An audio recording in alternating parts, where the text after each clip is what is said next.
Hey everyone, we all use the internet pretty much every second of every day, right? But have you ever actually stopped to wonder what's really going on behind the scenes when you click a link or send a message?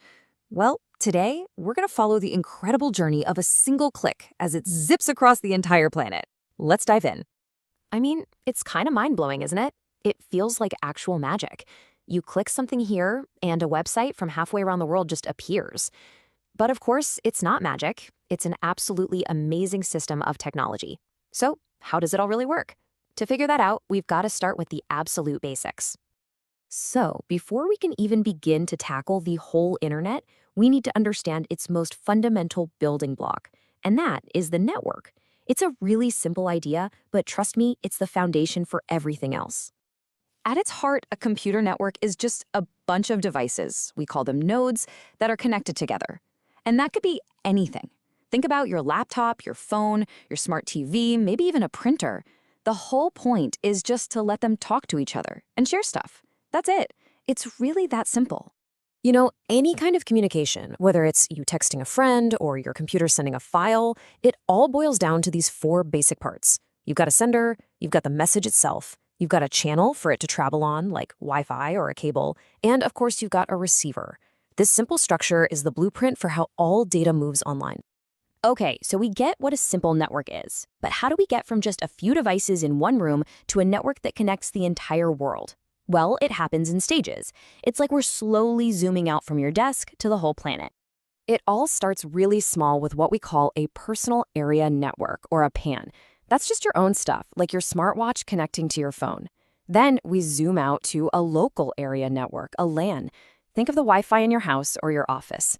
Zoom out even further, and you get a metropolitan area network, a MAN, which can cover a whole city. And finally, the big one, the Wide Area Network, or WAN. This is what connects countries and continents together. Now, as these networks get bigger, you can imagine traffic gets pretty crazy. In the early days, they used devices called hubs. And hubs were, well, they were kind of dumb. A hub was like a town crier. It just shouted every single message to every single device connected to it. Super inefficient and not very private. Today, we use routers. Think of a router as a smart mail carrier. It reads the address on a package and delivers it only to the right house. It's way more efficient, much faster, and a whole lot more secure. So we've gone from your personal gadgets to your building to your city, all the way up to global networks. So what happens when you link all of those different networks together? Well, that's when you finally get it, the internet, the ultimate network of networks. And here's a really key thing to understand. The internet isn't some magical cloud. It's not one single thing owned by one company. It's a massive, decentralized patchwork of all those smaller networks, all connected because they've agreed to speak the same digital language. And it's a very physical thing, too. We're talking about millions of miles of real physical fiber optic cables running under our oceans to connect the entire globe. Okay, so we've got this gigantic, planet-spanning web of networks. But how does a tiny piece of data, like your email or a video stream, navigate that incredible maze to find its exact destination without getting lost? Well, it's all thanks to the internet's incredibly efficient postal service. So for this postal service to work, every device needs an address. Actually, it has two different kinds of addresses. First is the MAC address. Think of this like your device's fingerprint or a car's VIN number. It's permanent, unique, and it never changes. Then you've got the IP address. This is more like a temporary mailing address. When you connect your laptop to your home Wi-Fi, you get one IP address. When you take it to a coffee shop and connect there, you get a completely new one. So here's where we hit a little snag. Computers love numbers. They use those long IP addresses to find each other perfectly fine. But us humans, we're terrible at remembering long strings of numbers. We'd much rather use a simple, memorable name, like www.example.com.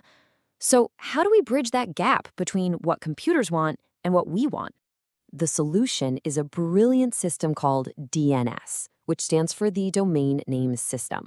And honestly, the best way to think of it is as the internet's giant address book. Its one and only job is to look up the human-friendly name you type in and find the computer-friendly IP address that goes with it. And what's crazy is that this all happens in the blink of an eye. Every single time you visit a website, this little dance happens. You type in the name, your browser instantly asks a DNS server, hey, what's the number for this? The server finds it and sends it right back. And then bam, your browser uses that IP address to connect you. It's a lightning-fast process that makes the web feel seamless. All right, so we've peeled back the layers on how the internet actually works. But being a part of this amazing global network comes with some responsibilities. Now that we know how interconnected we all are, let's talk about how to navigate it all safely. Malicious software, or malware, is a huge threat out there. You've got your classic virus, which has to attach itself to a file to spread, and it can really corrupt your system. Then there are worms, which are more independent. They can copy themselves across networks all on their own, slowing everything down. And then there's the really sneaky one, the Trojan horse. It pretends to be a useful program, but once you let it in, it opens a secret backdoor for attackers to steal your data. And another massive threat is phishing. This is all about pure deception. Scammers will send you fraudulent emails or set up fake websites that look exactly like the real thing, from your bank or a delivery service or whatever. The whole goal is to trick you into giving them your personal info, like passwords and credit card details. So, what can you actually do to stay safe? Well, it really just comes down to a few key habits. Number one, use strong and unique passwords for all your important accounts. Always look for that little lock symbol and HTTPS in your browser's address bar. That means the connection is secure. If you get a suspicious link or attachment in an email, just don't click it.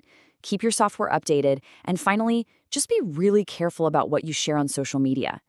The internet is so much more than just technology. It's become the nervous system of our modern world, connecting every single one of us. Now that you understand how it all really works, from that one click to a global web, the real question is, what are you going to do with that knowledge to navigate it all more safely and smartly?